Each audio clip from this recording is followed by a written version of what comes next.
Ang mga aksyon na hindi pinag-iisipang mabuti ay nagresulta ng ating pagsisisi sa huli.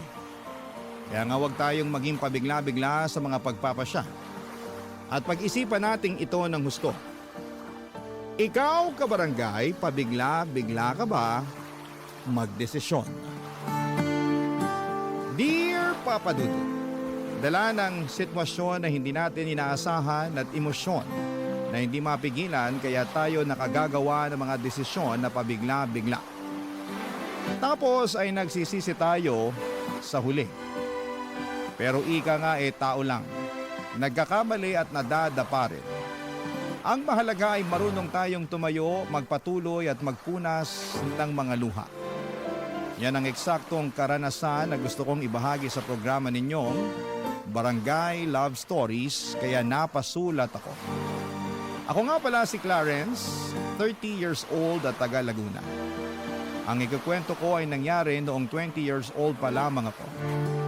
College dropout ako, hindi ko lang siguro feel mag-aral, saka mahina ako sa klase kaya madalas akong nahihirapan. Kaya nga nung tumigil ako ay nagalit sa akin ang ate Terry ko. Ang kaisa-isa kong kapatid na nagpapaaral sa akin noong mga panahong yon, Papa Dudu.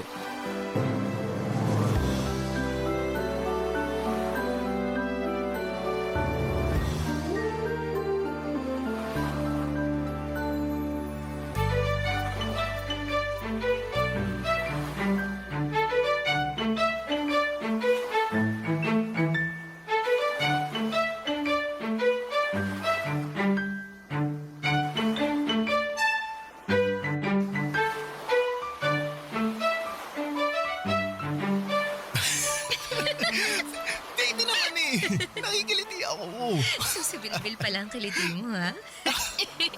Now I know. Uy, ano ba? Tama na. Tama na. Aliw ako pag tumatawa ka eh. Kaya lalo pa kitang kikilitiin. Makahagikik ka naman dyan, Clarence. Ang saya-saya mo pa. Ate, nandiyan ka na pala. Magandang tanghali po, ate. Sino naman yung babaeng yan? Si Emily, ate, girlfriend ko. Girlfriend? Kailan pa naging kayo? Kaninang umaga lang po. Kasasagot ko lang po kay Clarence. Hindi kasi ako tinigilan nitong kapatid niyo eh. Sobrang kulit kaya pinagbigyan ko na. Ay, wow. Baby ko naman Huwag mo na sabihin kay ate.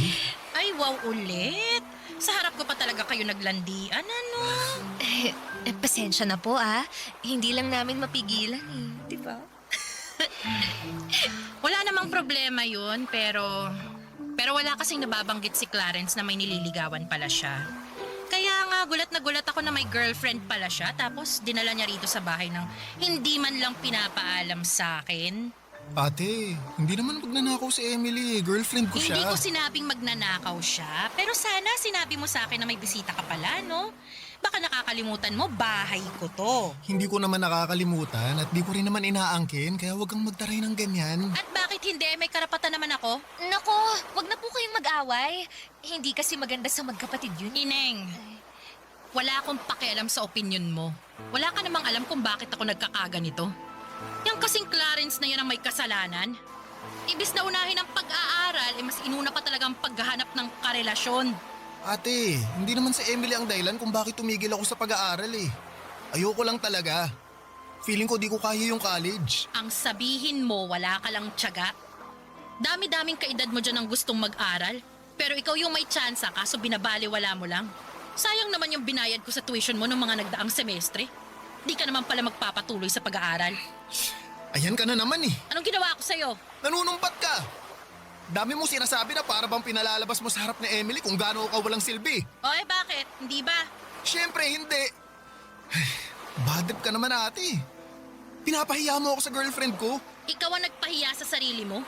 Ang tanda-tanda mo na pero wala kang kadala-dala. Kung umasta ka, daing mo pa yung musmus na kailangan ng gabay ng magulang. Hala, grabe ka naman sa mga sinabi mo. Ang OA mo masyado. OA na kung OA pero nagsasabi lang ako ng totoo. Excuse me lang po Medyo umiinit na yata rito eh. May aircon ba kayo? Mukha ba kaming may aircon? At kung meron naman tingin mo ipapagamit ko sa'yo? Ay, grabe naman siya. Buti pa Emily, alis na lang tayo dito sa bahay. Doon na lang tayo sa mall magpalamig. Nakakainis kasi dito eh. Buti pa nga. Tara na, baby ko.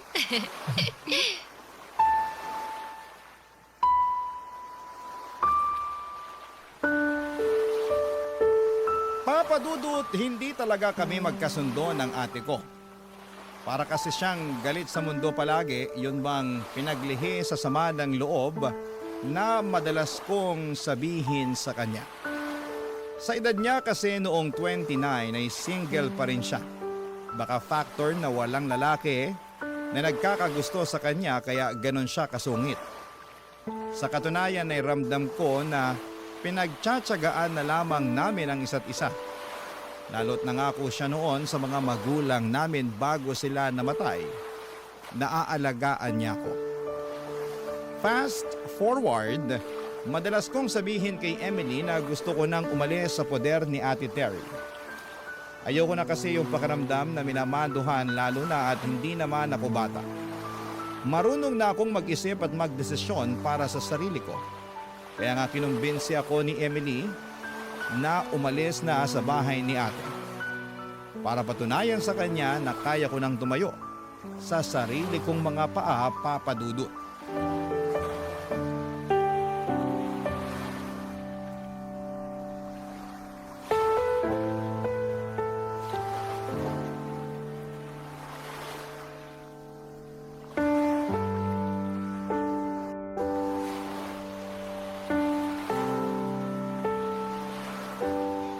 Alam mo ate, mabuti pa alis na ako dito sa bahay mo para hindi mo na ako mabubungangaan.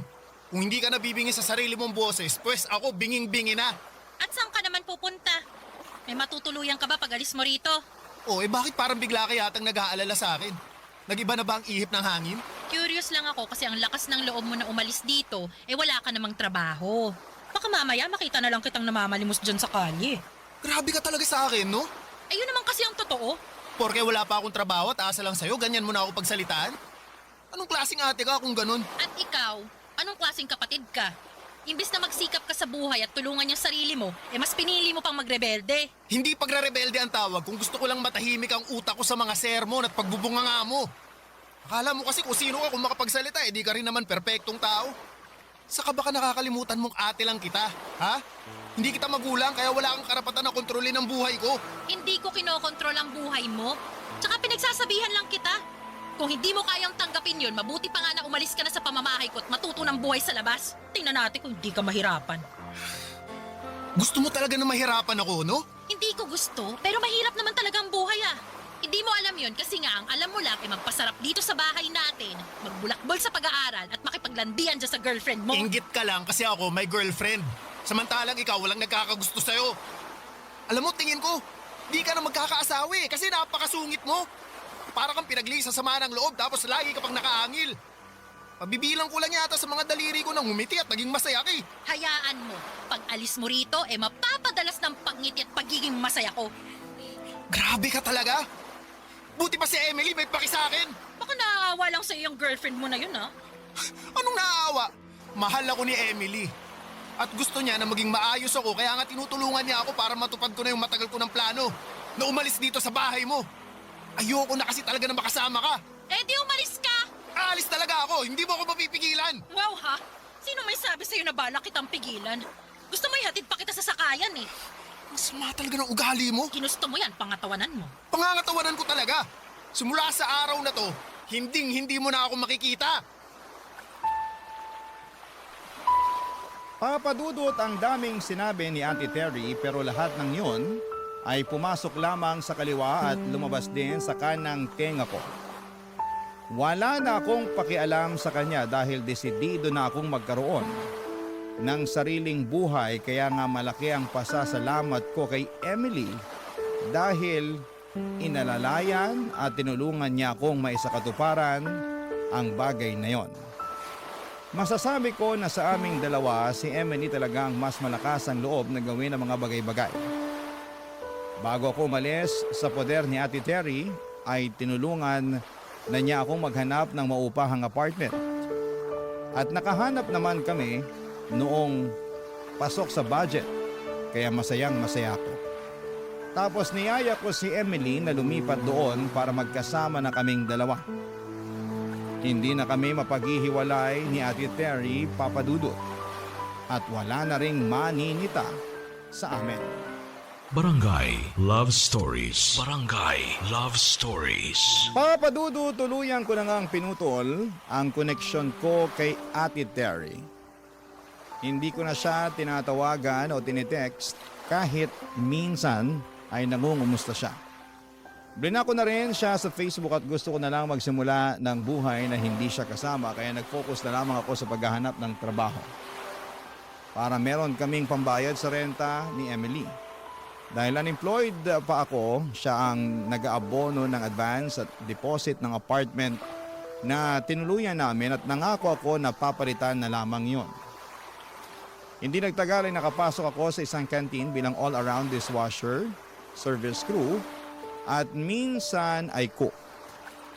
Saktuhan ng sweldo at hindi pa nga umabot ng minimum. Kaya naman nahirapan akong makapag-ipon ng pera. May trabaho naman si Emily bilang call center agent dahil mataas ang kinikita niya kesa sa akin. Siya ang gumagastos sa aming dalawa hanggang sa nagreklamo na siya. Tapos ay nabuntis ko pa siya kaya lalong nagkanda leche-leche ang lahat, Papa Dudut.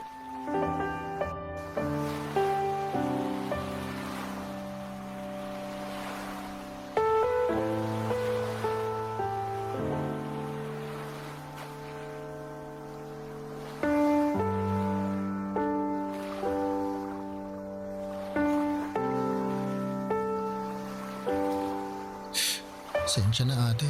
Baka sabihin mo, kinain ko mga sinabi ko. Wala pa nga akong sinasabi pero mukhang gano'n na nga. Wala lang kasi talaga akong matatakbuhan kaya nandito ako ngayon. Bakit di ka tumakbo dun sa girlfriend mo? Gusto ko naman tumakbo sa kanya Palayo nga lang. Nito kasing nakalipas, madalas na kaming di magkasundo. Lagi na kaming nag-aaway.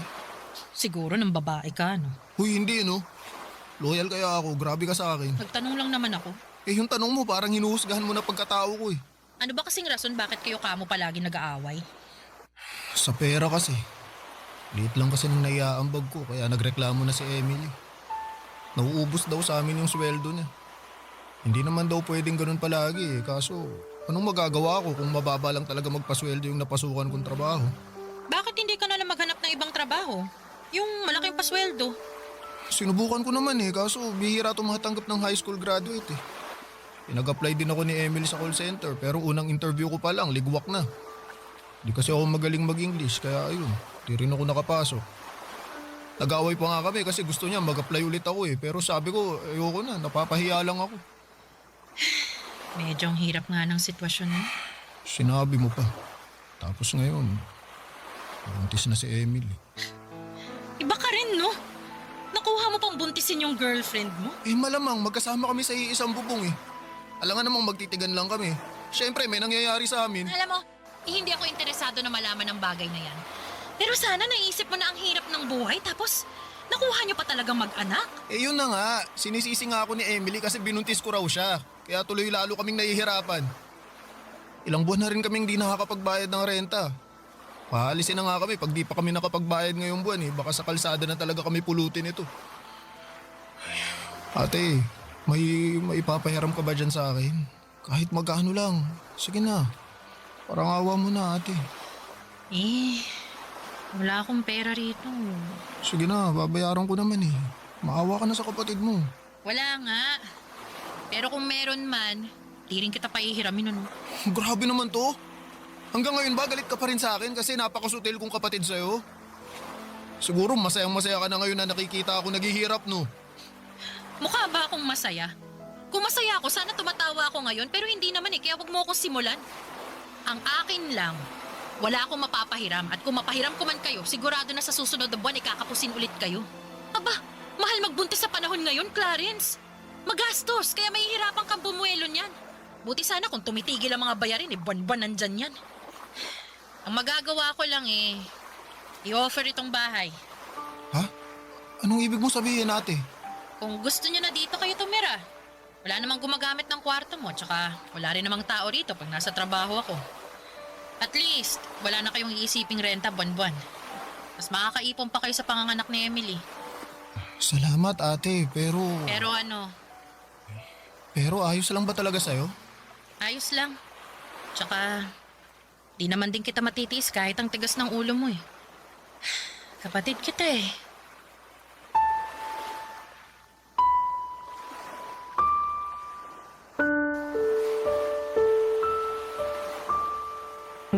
Papadudot, kinain ko talaga ang mga sinabi ko nung umalis ako sa poder ni Ate Terry nang makiusap nga ako sa kanya. Natulungan kami ni Emily. Kaya nga kahit hiyang-hiya ako sa kanya ay tinis ko ang sermon niya sa akin dahil may punto naman ang mga sinabi niya. Pagkatapos ay tinulungan naman niya kami nang alokin niya kaming bumalik na sa bahay niya upang doon na manirahan.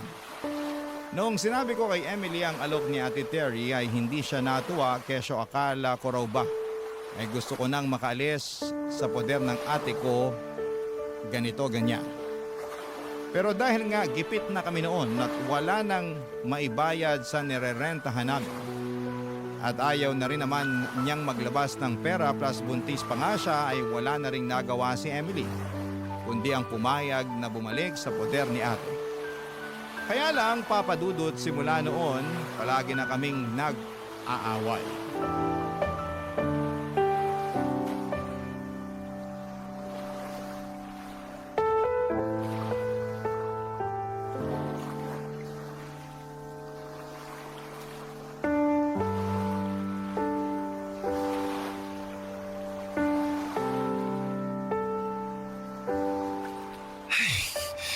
Emily naman, baka mapaano si baby. Paano mapapano? Nandito lang naman siya sa tiyan ko. Alam ko naman yun, pero balik mo nga sa OB ngayon. Kanina pa kita niyayaya kaso ayaw mo namang umalis. Ayoko nga. Tinatamad ako. Bakit mo naman katatamaran ng bagay na yun? Bakit ka ba kasi nakikialam? Ako naman ang buntis, hindi naman ikaw ah. Kaya mas alam ko kung ayos lang yung baby natin o hindi. Hindi ko kailangang magpa-OB. Gastos lang yan. Para ka namang ano eh. Ano? Sige, sabihin mo. Hindi na ba talaga matatahimik ang bahay na to? Simula nung dumating kayo rito eh, araw-araw na lang kayo nag-aaway. Mahiya naman kayo sa akin, oh. At bakit naman ako mahihiya sa'yo? Sino ka ba? Anong sinabi mo? Uy! Emily, ano ba yung pinagsasasabi mo kay ate? Kakayamot kasi tong ate mo eh. Sabat ng sabat, hindi naman kasali sa usapan. Bastos naman pala tong babaeng to eh. Clarence, pagsabihan mo yan ha, dahil papatulang ko yan kahit buntis yan. Sige, hindi rin kita aatrasan. O ano, halika, sabunutan tayo. Ano naman, no! Teka! Pwede ba? Kumalma muna kayo. Paano kakalmay napakagaganyang kinakasama mo? Bastos, walang modo. Baka nakakalimutan nyo sinong mas matanda rito ha? Wala kaming nakakalimutan, no? Nakakainis ka lang talaga. At ako pa talaga nakakainis. Iyang-iya naman ako sa'yo. Pasensya ka na ate ha, hindi lang alam ni Emily ang sinasabi At niya. ako pa talaga ang walang alam dito, ha? O sige, magkampihan kayo. Magtulungan niyo ako. Parang tanga. Ikaw ang parang tanga. Emily, tumigil ka na. Saka pa, Ano ginawa ko? pareho kayo ng ate mo na nakakainis. Buti pa, matutulog na lang ako. Ayoko makita ang pagmumukha niyo. Mas ayaw kong makita yung pagmumukha mo. Uy, ate, pasensya ka na ha. Hindi naman sinasadya ni Emily yun eh. Buntis lang yun. Pabago-bago kasi yung emosyon. Sinasadya o hindi, bastos talaga yung babaeng yan. Matagal ko na yan napansin sa kanya eh. Akala ko magbabago pero wala man lang character development. Tapos ngayon akala mo kung sino samantalang nakikita na lang naman kayo dito. Alam mo Clarence, mabuti pa umalis na lang kayo rito kasi sumasakit lang ang ulo ko sa inyo eh. Eh saan naman kami pupunta kung aalis kami dito? Ewan ko, hindi ko na problema yon. Bahala na kayo. Total, abuso kayo. Lalo na yung kinakasama mo parang banu mag-isip. Ate naman eh, hindi mo na ba talaga mapagpapasensyahan si Emily? Kung pasensya lang, kotang-kota na ako sa inyo. Panahon na para ako naman ang intindihin nyo, no?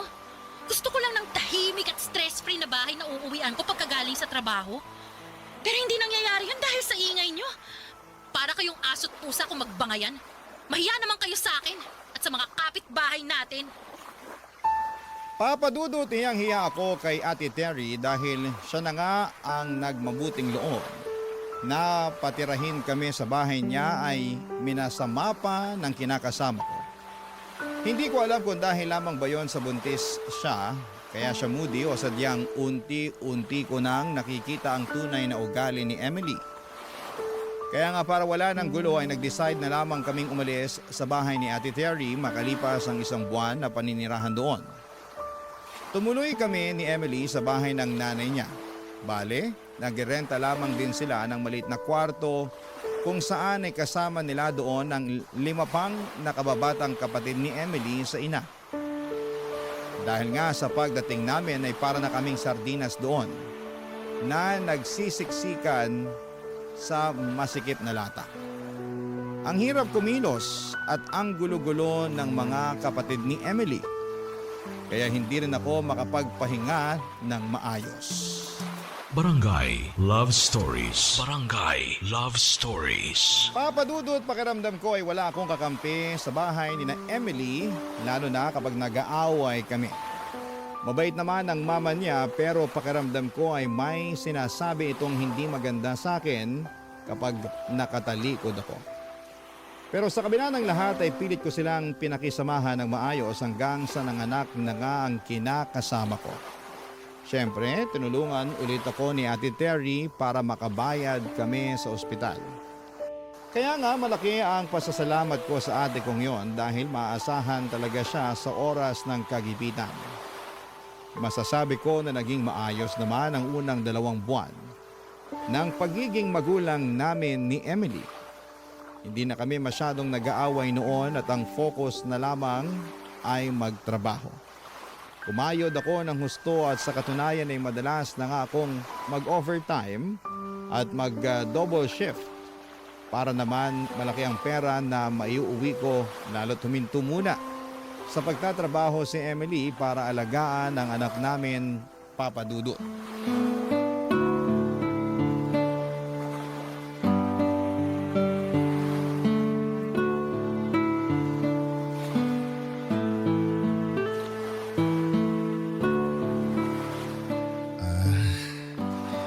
Ito na pala yung sahod ko, Emily. Akin na. Kompleto ba to? Oo naman. Sige ha, bilangin ko.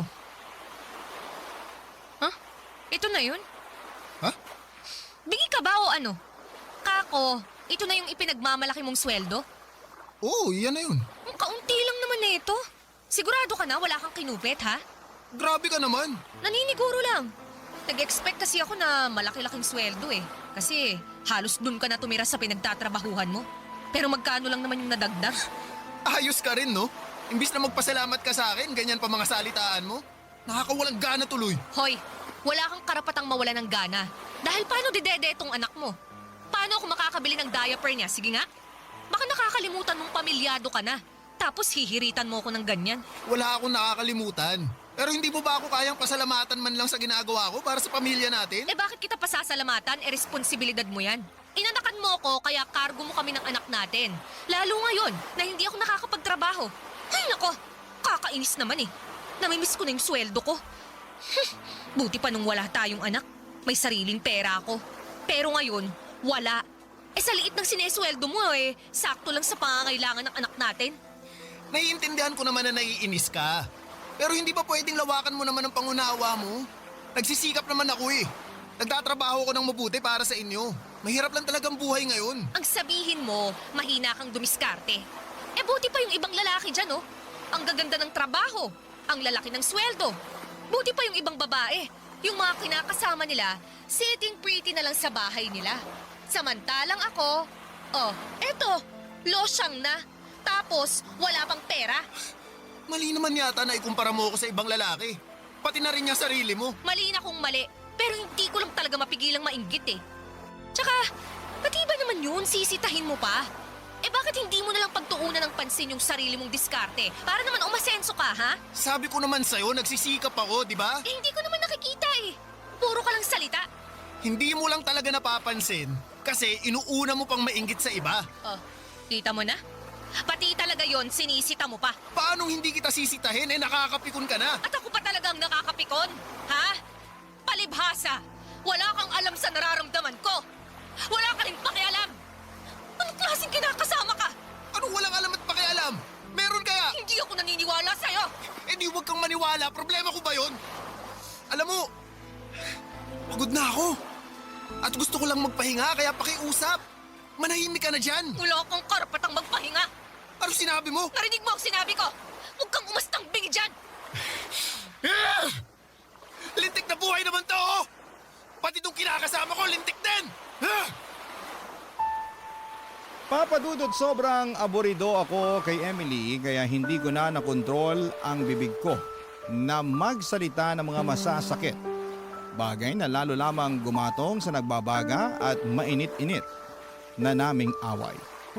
Tapos ay kinantsawan pa kami ng mga kapatid niya at pinagpustahan kung sino sa amin ang kakampihan nila. Siyempre walang kumampi sa akin kaya lalo lamang ako nanliit at nakaramdam na pinagtutulungan nila ako. Noong hindi pa humuhupa ang tensyon sa pagitan namin ni Emily ay pumagitna na ang nanay niya para sawayin at awatin kami. Tumigil na ako pero kung ano-ano pa rin mga sinabi ni Emily kaya napiko na ako at nagdesisyon na lamang na umalis sa bahay nila. Bago ko pa mabigwasan ang pagmumuka ng kinakasama ko. Tapos pumunta ako sa bahay ni Ate Terry. Para kung bata na nagsumbong sa kanya kaya naman galit na galit siya. Kasi inaapi na raw pala ako doon. Gusto niya sanang sumugod kina Emily para raw sa bunutan ng kinakasama ko kesyo wala siyang pakialam kung hindi pa nagtatagal simula ng mga anak ito. Pero inawat ko na lamang si ate at pinakiusapan na pabayaan na lamang niya akong magpahinga sa bahay niya. Kinabukasan, Papa Dudut, ay doon na ako umuwi kina Emily at sermon agad ang pinaalmusal niya sa akin.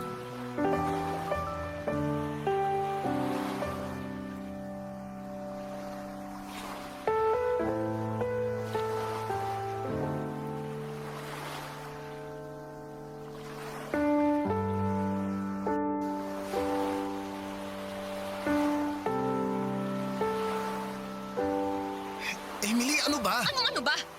Inaano kita, ha? Nagtatanong lang ako sa'yo. Saan ka galing, ha? Saan ka natulog? Sagutin mo ako! Kina Ate Terry nga. Kanino ko pa sinabi na galing ako sa bahay niya, di Hindi ba? ako naniniwala sa'yo! May ibang babae ka, no? Aminin mo na! Emily naman eh. Sagutin mo na lang yung tanong ko, Clarence! Wala akong ibang babae. Saka bakit ako mambababae? Mahal na mahal ko kayo ng anak natin. Isip-isip din. Sus! Mahal daw! Ano ba kasi problema mo? Ikaw ang problema ko! Ano ba ginawa ko? Bakit ang sungit-sungit mo sa akin? Nagtanong ka pa talaga, ha? Malamang! Hindi ko maintindihan kung bakit ka nagkakaganyan eh. Hindi pa ba halata, ha? Ang ano? Na hindi na kita mahal! Anong sabi mo? Paano naman nangyari yun? Ewan ko, hindi ko alam.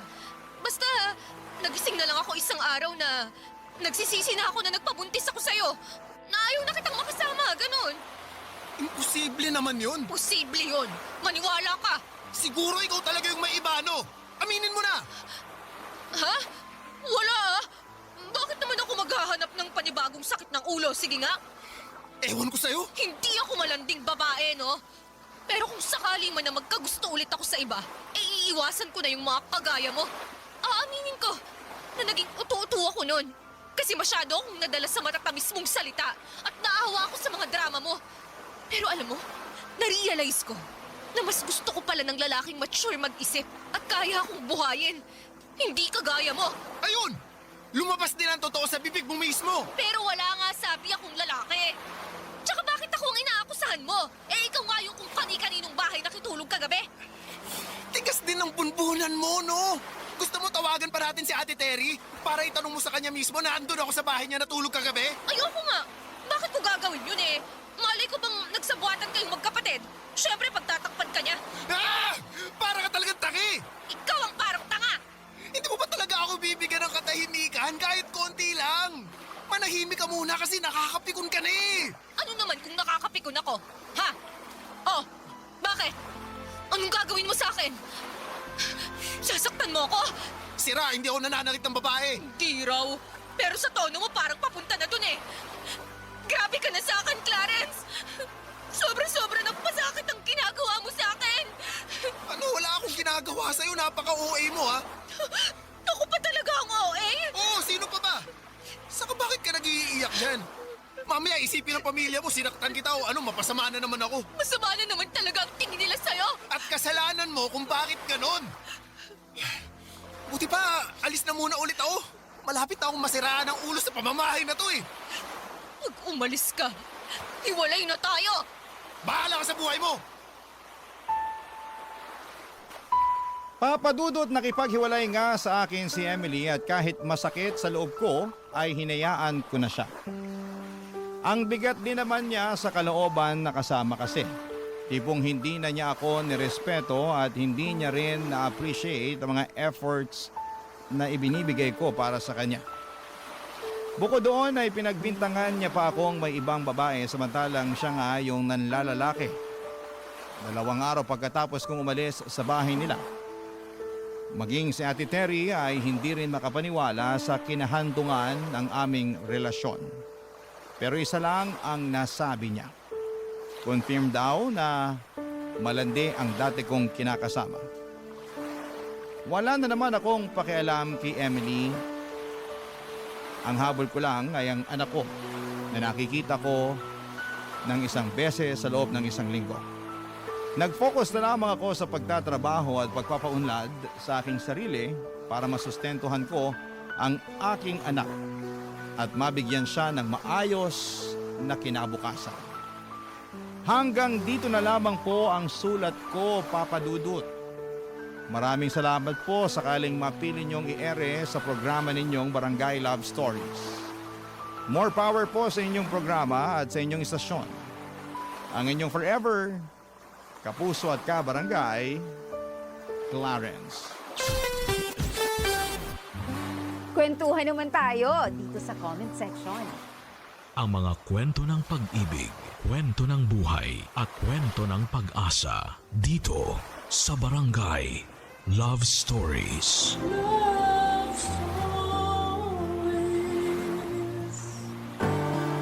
Dalawang tao ang inaasahang bubuhat sa isang relasyon upang ito ay magtagumpay. Hindi pwede na isa lamang dahil posible itong bumigay. Ikaw, kabarangay, isa ka bang mabuting katuwang sa iyong kapareha? Dear Papa Dudut, magandang araw po sa inyo at sa mga kabarangay nating nakikinig ng Barangay Love Stories. Sobrang idol ko talaga kayo, Papa Dudut. Kaya naman wala akong pinapalagpas na episode ng programa ninyo online. Natutuwa at nakaka-relate kasi ako sa mga kwento na ibinabahagi ng mga letter senders ninyo. Ako man ay may sarili ring istorya na gustong i-share, kaya ako nagpadala ng aking sulat. Ngunit bago tayo dumako doon ay nais ko munang magpakilala sa inyo at sa mga taga-pakinig natin. Ako nga pala si Yeri, 32 years old at kasalukuyang nandito sa Taiwan bilang OFW. Alam nyo, ni sa hinagap ay hindi ko naisip na magtatrabaho ako sa ibang bansa. Kontento na kasi ako noon na nasa Pilipinas lamang kasama si Terence, ang long-time boyfriend ko. Kung mag-ibang bansa man kami ay bakasyon lang sana. Lalo't plano na rin sana naming bumuo ng pamilya.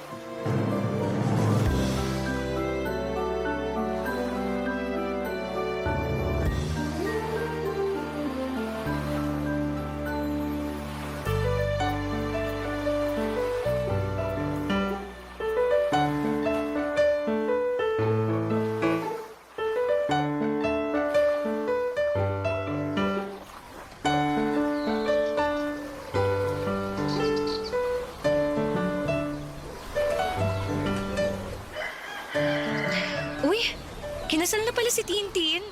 Grabe naman, parang kailan lang. Akala namin hindi na siya makakapag-asawa pero tadhana nga naman, oh. Teka, pusuan ko nga to. Ayan, ang cute-cute naman nila. Baby love, pwede ba tayong mag-usap? Ha? Tungkol saan, baby love? Sa sa plano ko. Anong plano? Hulaan ko. Bakasyon ba yan? O baka naman tungkol sa kasal natin? Ikaw Naku, sorry Wala sa mga nabanggit mo, baby love eh. Okay. Hula lang naman eh. Pero ano ba yung plano mo? Kasi may May ano? may bago akong business idea. Ha? Hindi ko business idea pala kasi dalawa kami rito ng best friend kong si Louie. O tapos? Gusto naming magtayo ng coffee shop kasi nakitaan namin ng potential yung business lalo na sa location na napili ni Louie eh. Alam mo naman na matagal ko ng pangarap magkaroon ng sariling business, di ba? Oo naman. Simula pa lang nung nakilala kita business-minded ka na eh. Simula pagkabata, kaso inalat naman ako sa mga nauna kong business kaya ayun. Pero ayoko namang habang buhay na malugmok sa bagay na yun. Saka gano'n naman talaga sa negosyo eh, tsambahan ng pag-asenso. Kaya kailangan meron kang pusong determinado. Wow, ikaw talaga. Pag-usapang business tumatalinghaga ang mga salitaan mo Pero tama ka naman sa mga sinabi mo, baby love. Kaso, anong plano nyo ni Louie? First step, kumbaga, para masimulan nyo yung business nyo. Syempre, kailangan namin ng kapital. Pinagsama namin ni Louie yung savings namin pero para mas makatipid sa pagbabayad sa mga tauhan nagkasundo kami na tutukan yung business simula pagpapagawa hanggang sa pagtatauhan.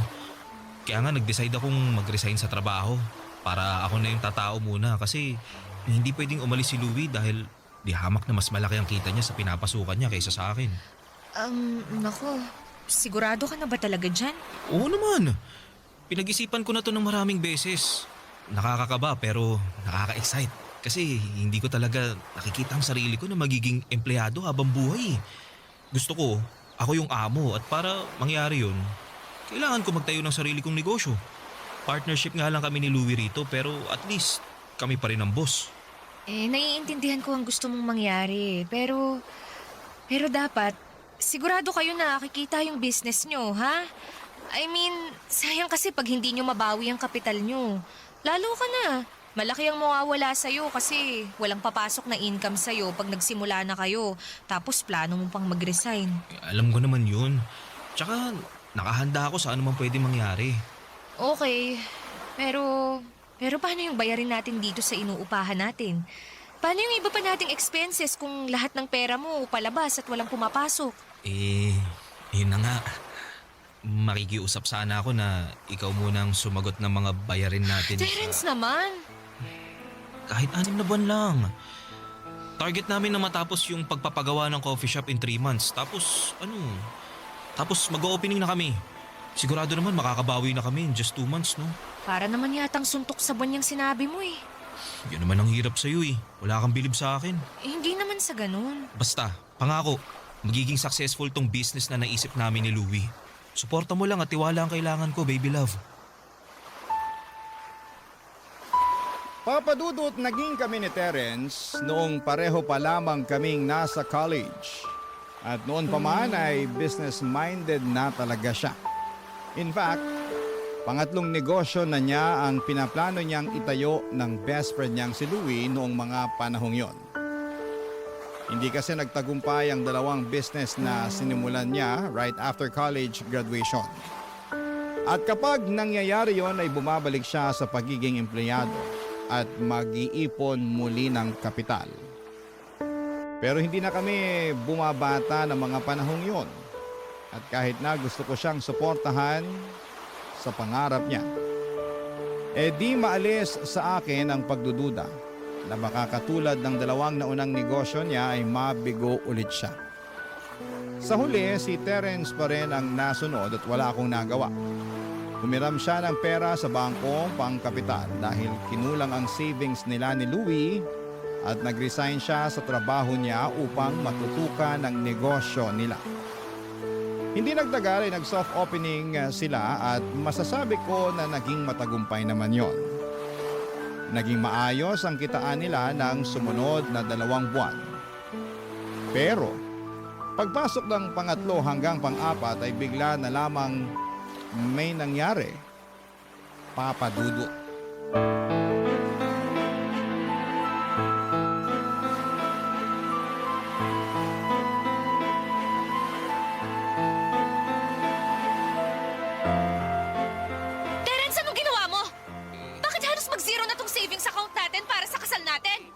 pasensya ka na, baby love. Huwag mo ako ma-baby love dyan, ha? Ipaliwanag mo kung bakit nawala yung savings natin. Ikaw at ako lang naman ang may access dito, ah. Oo nga, pero hindi naman nawala eh. Ano hindi nawala? Tingnan mo nga. Halos wala nang natira. Nahiya ka pa.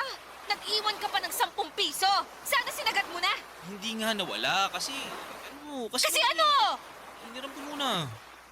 Hiniram? Oo, At saan mo naman ginamit yung pera natin, Aber?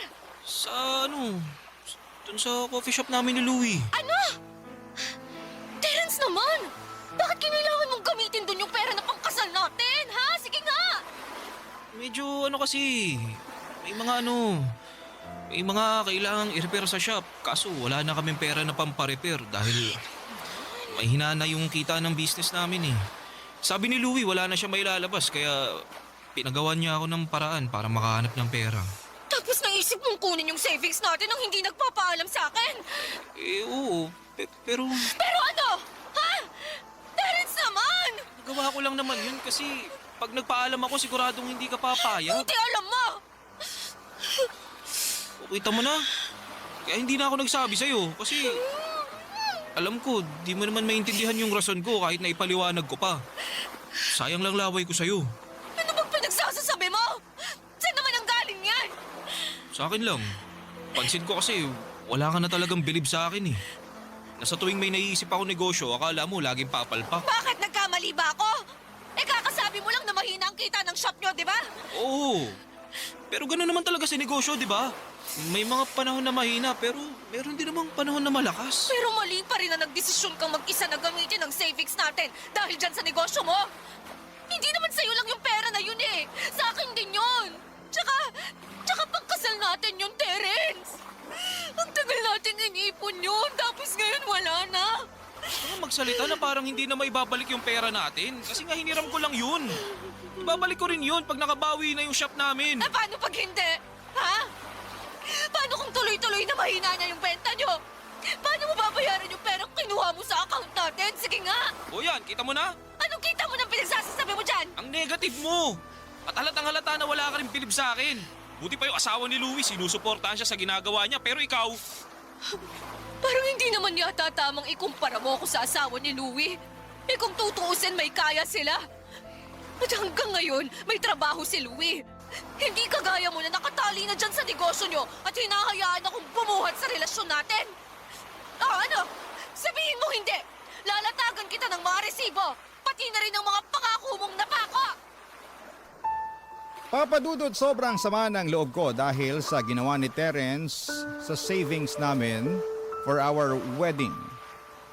Pero sa abot ng makakaya ko ay inuunawa ko pa rin siya. Kahit na galit ako, hinahanapan ko pa rin ang dahilan ng puso ko na patawarin siya sa hindi niya pagpapaalam sa akin. Nakukuhanin niya ang pera namin at gagamitin sa business nila. Para sa akin ay masakit ang ginawa niyang yon dahil nga naglihim siya at nagdesisyong mag-isa. Kaya naman pinalipas ko na lamang muna ang mga araw at nag-focus na lamang sa aking trabaho.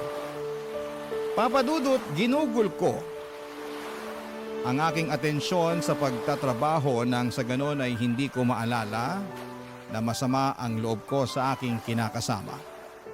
At effective naman dahil unti-unti ko na lamang nakalimutan ang ginawa niya.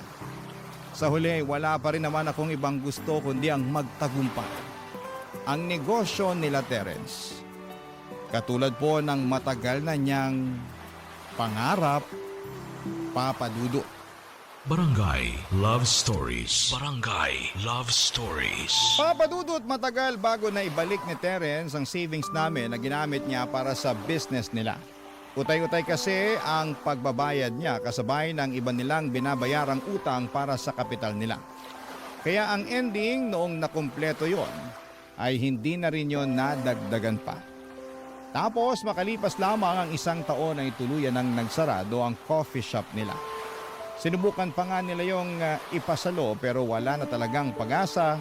Kaya para makabawi sa mga nalugi ay binenta na lamang nila ang mga kagamitan na pinondar nila. Tapos ay pinaghatian nila ng kaibigan niya ang perang napagbentahan nila. Kaya lang ay mas malaki pa rin talaga ang nailabas nila kaysa bumalik sa kanila. Sobrang lugi. Pero mabuti na rin at meron kaysa wala, Papa Dudu.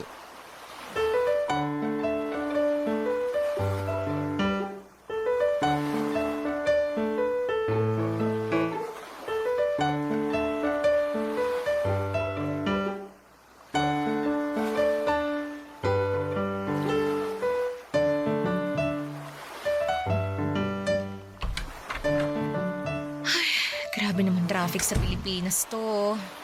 Wala na ba talagang pagbabago? Aalis kang fresh papasok ng trabaho, tapos uuwi kang bruha. Kulang na lang walis tambo eh. Teka, bakit ba ang dilim dito sa bahay? Asan na ba yung switch ng ilaw para mabuksan? Happy birthday to you. Happy birthday to you. Happy birthday, happy birthday. Happy birthday to you. Happy birthday, baby love. Terence? Happy birthday. Oh, blow mo na tong kandila ng cake mo, dali. Ha? Sige na. Pero bago yun, mag-wish ka muna. Dali. Sige, teka. Ayan, nablow ko na. Happy birthday ulit. Thank you. Oh, sa tono mo, mukhang nakalimutan mong birthday mo ngayon ah. Medyo. Ang dami kasing ginagawa sa opisina eh. Tsaka ano... teka nga. Ibig sabihin, nandito ka lang talaga sa apartment? Oo. Bakit? Saan pa ba ako pupunta? Ewan ko. Sabi mo kasi sa akin sa text eh, di mo ako masusundo kasi may lakad ka. Nung tinanong ko kung saan, hindi ka naman nag-reply. Tapos malalaman kung nandito ka lang pala sa apartment natin? Oo, teka. Kalma ka lang. Eh paano ako kakalma? Eh naipit lang naman ako sa malalang traffic kasi hindi mo man lang ako sinundo. Eh nandito ka lang naman pala. Kung naman no. Siyempre, pag sinundo kita, hindi na kita masusurpresa ngayong birthday mo. Nagluto ako ng masarap. Yung mga paborito mong ulam, tsaka nag-order din ako ng palabok at kakanin na gusto mo. Higa, dali. Andun na sa mesa lahat oh. Upo ka na lang at kakain. Tara, punta na tayo dun. Sige na. Huwag mo na ako simangutan ng ganyan. Tsaka, di ka ba masaya na pinaghanda kita ngayong birthday mo? Mukha ba akong masaya? Grabe ka naman. Pasensya na. Pagod lang talaga ako. Sumakit na kasi yung ulo ko dun pa lang sa traffic eh. Ay, teka nga muna. Saan ka kumuha ng pinambili mo ng mga pagkain na yan? Pati ng cake na yan. Ha? Ay, sa akin. Sa'yo. So, ibig sabihin may pera ka? Oo. Nag-loan ako sa online lending app. Terence naman! Dapat hindi mo na ginawa yun! Gusto ko lang naman kasi maging espesyal yung araw na to, lalo na't birthday mo. Gets ko naman. Pero sana naging practical ka na lang. Buti nakapag-loan ka pa sa dami ng utang mo na hindi mo na nababayaran. Oo, pero nakailang subok din ako. Oh, paano mo ngayon babayaran yung niloan mo? Wala ka namang trabaho. Wala kang source of income tapos nagdagdag ka pa talaga ng utang. Naghahanap naman ako ng mapapasukan eh. Pero hanggang ngayon wala ka pa rin napapasukan. Kasi masyado kang mapilit tsaka mareklamo. Yung hindi mo pa nga nasusubukan pero umaayaw ka na agad. Para kasing di na ako sanay na may amo. Kasi gusto mo ikaw yung amo, ganon. Oo, Kaya lang paano mangyayari yan kung palpak naman yung negosyo nyo at ang laki ng nalugi sa inyo? pwede ba wag mo nang ipaalala yung nangyari? Masakit pa rin naman para sa amin yun. Oo nga, nandun na ako. Pero hanggang kailan ka masasaktan at magmumukmuk dyan? Kailan mo ako planong tulungan sa mga bayarin natin dito sa bahay? Napapagod na rin ako at nasasagad. Pwede ba? Saka na lang natin pag-usapan ng bagay na yan kasi dapat nagse-celebrate tayo ngayon kasi birthday mo. Bukod doon, may isa pa sana akong sorpresa sa'yo. Ano na naman yan? Teka lang ha. Kukunin ko lang sa bulsa ko. Ito, nakuha ko na. Ano yan? Teka, bakit ka lumuluhod? Di ba halata? Kasi gusto na kitang alukin na magpakasal sa akin. Alam ko na matagal mo nang gustong bumuo ng sarili nating pamilya. Sorry kasi ngayon ko lang naisip na hindi na nga tayo bumabata. Pero di pa naman huli ang lahat, di ba? Pwede pa tayo magsimula kaya sana pumayag ka ng makasal tayo. Will you marry me, Yeri? Seryoso ba talaga yan? Oo naman. Ayan oh, may singsing na nga ako oh. Na binili mo sa perang inutang mo. Yeri naman, wala namang masama sa utang. Wala mang masama kung binabayaran mo na at hindi mo na dinadagdagan. Pero hindi. Imbis na makaahon ka sa utang, lalo kang malulubog sa ginagawa mo. Tsaka ngayon ka pa talaga nag-alok ng kasal.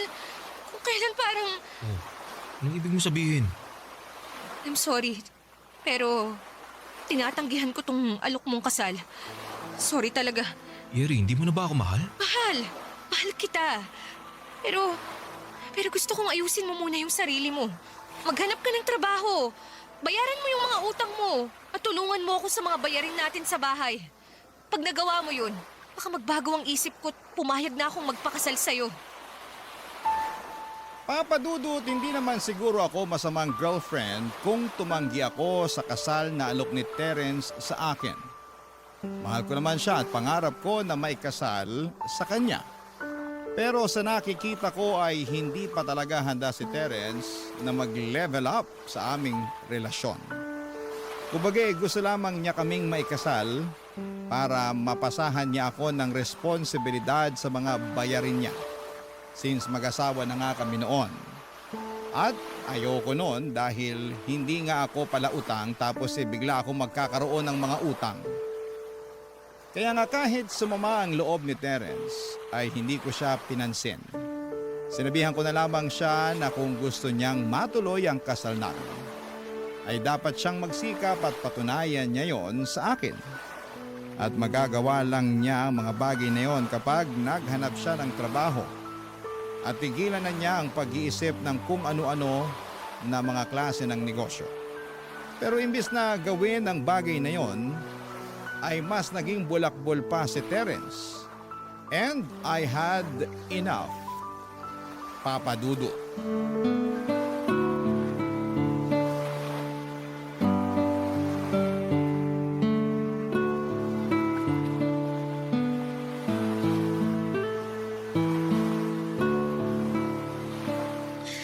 Naku, paano ba to? May kailangan palang bayaran sa school ni Bunso tapos nanghingi rin ng pambili ng gamot si nanay. Sigurado, kukulangin na yung sweldo ko lalo't bayaran din sa renta ngayong buwan. Nandiyan ka pala sa kusina, baby love. Kanina pa kasi kita hinahanap eh. Ang liit-liit lang nitong apartment natin, Terence. Madali lang tayong magkakakitaan. Grabe ka naman. Bakit ba ang init agad ng ulo mo? Stress lang ako.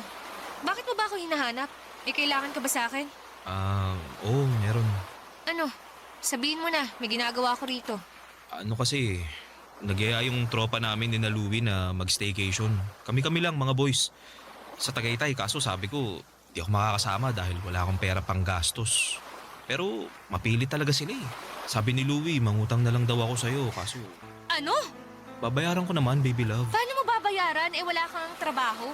Tsaka sandamukal na ahente at kolektor na yung naniningil sa'yo mula sa mga inutangan mo. Pero hindi mo man lang pinapansin. Pati sa akin tumatawag sila at nagbabanta na ipapabarangay ka. Pero parang hindi ka naman naaalarma. Tapos ngayon, nakuha mo pa talagang sumama sa staycation na yan? At sa akin ka pa talaga uutang ng pera, ha? Alam mo naman kasing hirap akong makaloan sa mga online lending app, di ba? Tsaka mabuti na yung sa'yo ko manghiram dahil girlfriend naman kita. Kesa sa ibang tao, di ba? Oo, girlfriend mo ako. Pero anong mabuti doon? Ewan ko ba sa'yo, Terence? Para kang bata eh. Hindi mo na naisip na short din ako sa budget ngayon dahil sunod-sunod ang gastusin sa bahay namin. Tsaka rito sa atin. Tapos nakuha mo pa talaga akong utangan, ha? Tsaka wow, ha? Wow talaga. Kasi nakakainggit ka naman. Dahil naisip mo pang magbakasyon, samantalang hirap na akong mag-budget dito. Yun lang naman yun, baby love. Tsaka di ko naman siguro kasalanan kung subsub ka sa trabaho kaya di ka na nakakapagbakasyon. Baka nakakalimutan mo, last time, niyaya kitang magbagyo pero tumanggi ka. Oo, tumanggi ako kasi ako lang naman ang gagastos. Baka imbis na ma-relax ako lalo lang akong ma-stress. Alam mo, Terence, ayoko na. Oh, anong ayaw mo na? Ayoko na ng ganitong buhay. Ayoko na ma-stress ng bonggang-bongga dahil sa pera. Naturingan na kasama kita sa buhay pero parang mag-isa pa rin ako dahil pabuhat ka eh. Pagod na akong buhatin tong relasyon natin ng mag-isa. Kaya nga naisip ko na makipaghiwalay na lang sa'yo. Total, hindi naman ako mahalaga sa'yo eh. Teka, anong pinagsasabi mo? Siyempre mahalaga ka sa akin, baby love. Kung mahalaga ako sa'yo, maghahanap ka ng trabaho. Tutulungan mo ako sa mga gastusin natin sa bahay. Pero hindi eh. Hindi mo nga yata naisip yun. Kasi hanggang ngayon, wala ka pa rin pinapasukan. At mukhang masaya at kontento ka lang na nandito ka sa bahay natin. Pera na lang ba talaga at ang mayaampag ko ang batayan ng silbi ko sa relasyon natin? Masipag naman ako rito sa bahay ah. Naglilinis ako, nagluluto, pinaglalaba kita, inaasikaso Pero ko lahat. hindi pa rin yun sapat para magtiis ako sa'yo. Kasi sa nakikita ko, wala ka talagang plano para sa atin. Gusto mong magkapamilya tayo. Pero ayaw mo maghanap ng trabaho. Ayaw mo akong tulungan financially. Paano na lang pag nagkaanak na tayo? Huwag mong sabihin sa akin na ako pa rin ang kailangang magbanat ng buto kahit nakabuanan ko na. At ako pa rin ang mag-iipon ng pera para sa panganganak ko. Aba, kawawa naman ako nun. Yeri naman, pwede naman natin pag-usapan to eh. Wala na tayong dapat pag-usapan. Wala na, inubos mo na ako, Terence. Pagod na akong umasa na may isip mo pa akong tulungan sa pagtataguyod ng relasyon natin. Dahil sa kung ganito palang nawala ka ng maiaambag financially. Ibig sabihin, hindi ka pa handang magkaroon ng pamilya. Papa Dudut, isa sa mga pinakamahirap na desisyon na ginawa ko sa buhay ko ay ang pakikipaghiwalay sa taong mahal na mahal ko pa. Bukod doon ay ang tagal na rin namin ni Terence, live-in na nga kami at kasal na lamang ang kulang. Nakakapanghinayang pero na-realize ko na hindi sapat na mahal mo lamang ang isang tao dahil hindi kayo mapapakain ng pagmamahal na yon. Lalo na kapag may mga anak na kayo. Sa kabinigyan ko naman ng pagkakataon si Terence na ayusin ang sarili niya pero hindi niya ginawa. Kaya napuno na lamang ako hanggang sa maisipan kong makipaghiwalay na lamang. Yon ang magiging solusyon para makawala ako sa responsibilidad ko sa kanya. At kahit ako ang nang-iwan sa aming dalawa, masakit pa rin sa akin ang nangyari. Kaya upang tuluyang makausad ay nakapag-isip-isip kong mag-apply ng trabaho sa ibang bansa at magpakalayo-layo. Barangay Love Stories. Barangay Love Stories. Papa Dudut, yun ang rason kung bakit po ako nasa Taiwan ngayon. Tandang-tanda ko pa na magkahalong takot at excitement ang naramdaman ko noong unang beses kong tumapak dito. Takot dahil bago sa akin ang lahat at excitement sa buhay na naghihintay sa akin. Nagsikap po ako para makaipon ng pera at para na rin matulungan ang mga mahal ko sa buhay sa Pilipinas. Trabaho ang naging sentro ng pang-araw-araw kong buhay. Wala na po akong pakialam noon sa love life dahil ayos na sa aking tumandang dalaga basta wag lang ako mapunta sa maling tao. Pero God is good all the time. Dahil makalipas ang 6 na buwan, nakilala ko ang aking Taiwanese boyfriend na sinama ko nga sa Pilipinas nitong 2025 nung umuwi kami para magbakasyon. Siyempre kasama na rin doon ang plano kong pagpapakilala sa kanya sa pamilya ko.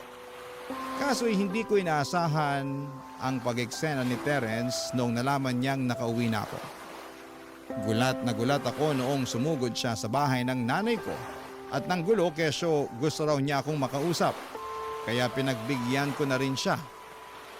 Papa Dudut.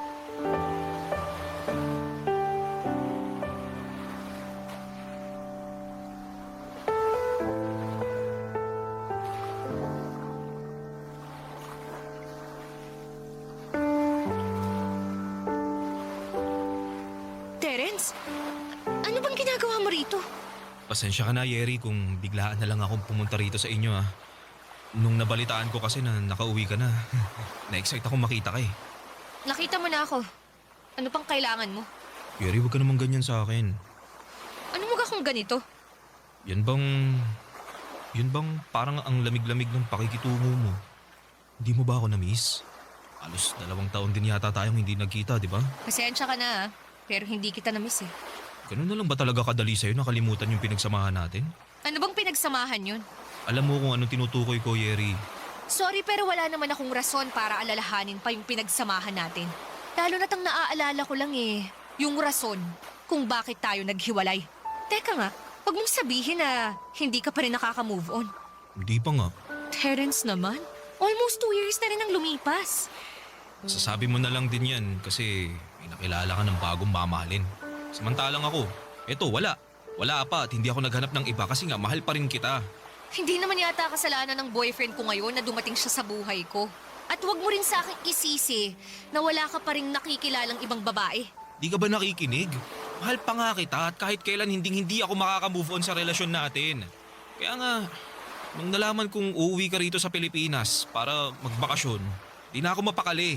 Inabangan ko talaga yung pagdating mo para personal kang kausapin. Eh ano pa bang pag-uusapan natin? Sa nakikita ko kasi, wala na tayong dapat pag-usapan. Meron pa. Meron pa kasi gusto kong makipagbalikan sa'yo. Gusto kong ligawan ka ulit. Gusto kong maging tayo ulit. Anong sinabi mo? Hindi ko kayang mabuhay sa mundo nang wala ka sa piling ko, Yeri. Mahal na mahal kita eh. Sobrang sakit na nakipaghiwalay ka sa akin noon. Hanggang ngayon, di ko pa rin matanggap. Pag naalala ko yung rason kung bakit mo ko iniwan, nagagalit ako sa sarili ko.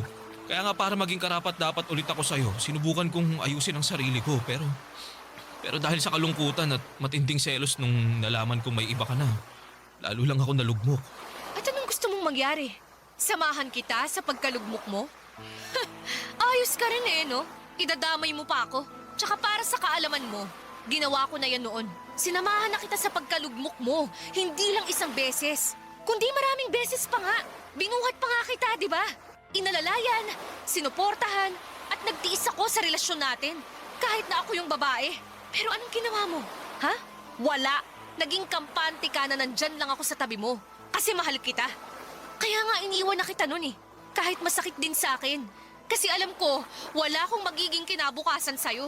Tapos ngayon, isusumbat mo sa akin yung nangyari sa'yo, ha?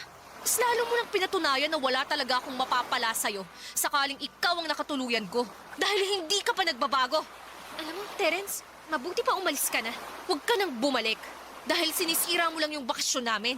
Please lang, nakikiusap ako sa'yo. Papa Dudut, hindi ko akalain na magagawa ni Terence ang bagay na yon.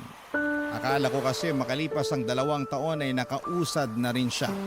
Pero nagkamali ako dahil parang mas lumala pa yata ang sitwasyon niya mula nung iwanan ko siya. And at the same time ay nakaramdam din po ako ng matinding awa para sa dati kong karelasyon. Awa dahil lalo niyang inilugmok ang kanyang sarili kesa tulungan yon.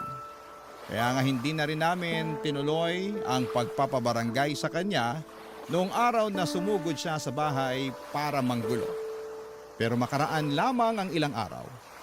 Nagulat na lamang ako matapos makarating sa akin ang balita na nagtrending ako sa Facebook, lalo na sa mga kakilala at kaibigan namin, nang mag-post si Terence ng maling kwento at pinalabas doon kung paano ko siya iniwan para ipagpalit sa iba.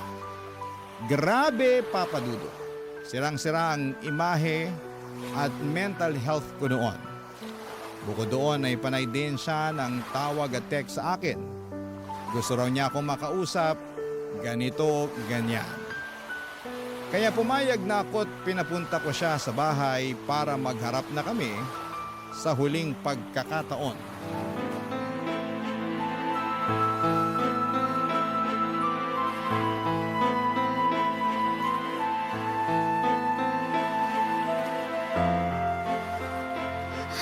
Hayop ka, Terence! Ano ba bang gusto mo? Sa pagkakatanda ko, wala naman akong kasalanan sa'yo ah! Bakit mo ba ako ginawa ng maling kwento? Pasensya ka na, Yeri. Pero desperado na kasi ako eh. Hindi mo ko pinapansin. Hindi mo nire-replyan yung mga chat tsaka yung text ko. At yung mga tawag ko ayaw mo ring sagutin. Para ano pa? Eh wala na rin naman tayong dapat pag-usapan pa! Marami tayong dapat pag-usapan. Marami, tulad ng... tungkol sa ating dalawa. Tungkol sa relasyon natin. Matagal na tayong tapos, Terence. Ilang taon na rin, di ba? Pero mahal pa nga kita. At hindi ako makakapayag na ikaw lang ang masaya sa ating dalawa. Tapos ako ito, lugmok, malungkot, nag-iisa. Ayoko, Yeri. Ayoko maging mag-isa, kaya nakikiusap ako sa'yo. Bumalik ka na sa akin. Please. Please, balikan mo na ako. Parang hawa mo na. Binabalaan kita. Pag hinawakan mo ako, may kalalagyan ka. Hindi naman kita sasaktan, kaya huwag ka matakot. Hindi naman ako ganun eh. May natatandaan ka ba na pinagbuhatan kita ng kamay? Wala naman, di ba? Kasi nga mabait ako. Oo, mabait ako. Kaya dapat balikan mo na ako, Yeri. Hindi na kita babalikan dahil hindi na kita mahal. At bakit hindi, ha? Dahil ba dun sa bago mo? Bakit? Di naman siya kagwapuhan, ha? Mukha rin naman siyang lampat, patpatin. Ano ba nagustuhan mo sa kanya? Siguro mayaman siya, no?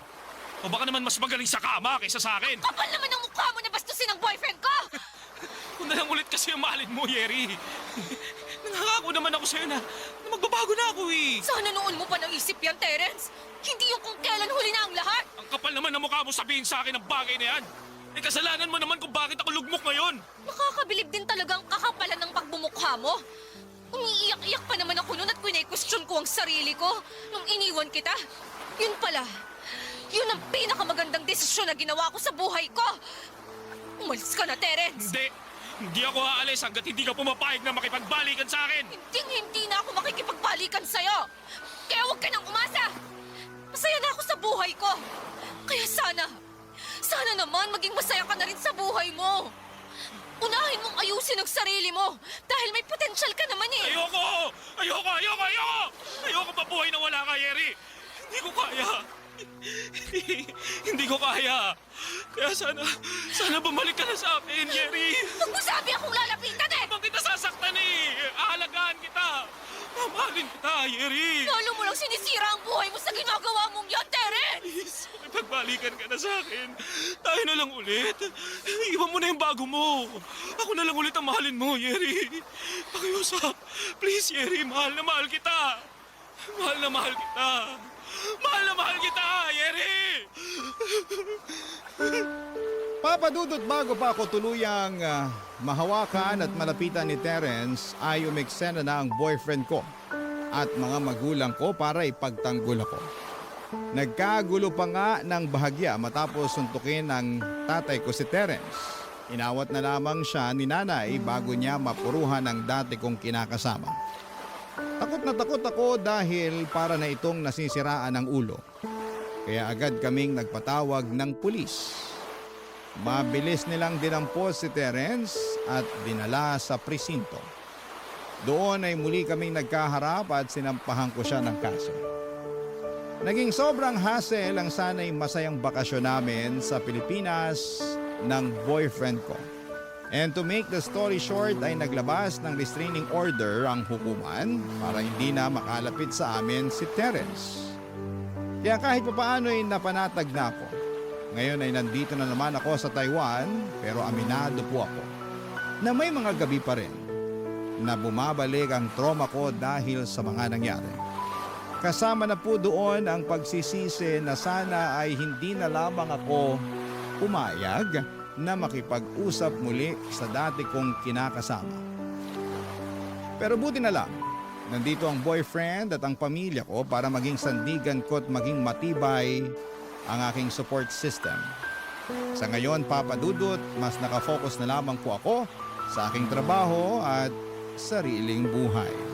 At umaasa na unti-unti ay mawala na sa aking isipan ang nakakatakot na pangyayaring yon. Maraming salamat po, Papa Dudut, sakaling mapili po ninyong basahin ang aking kwento. God bless and more power po sa Barangay Love Stories. Ang inyong kapuso at ka-barangay forever, Yeri. Uy, kabarangay! Agree ka ba sa ending ng ating barangay love stories na ito? I-share mo na ang feelings mo sa ating comment section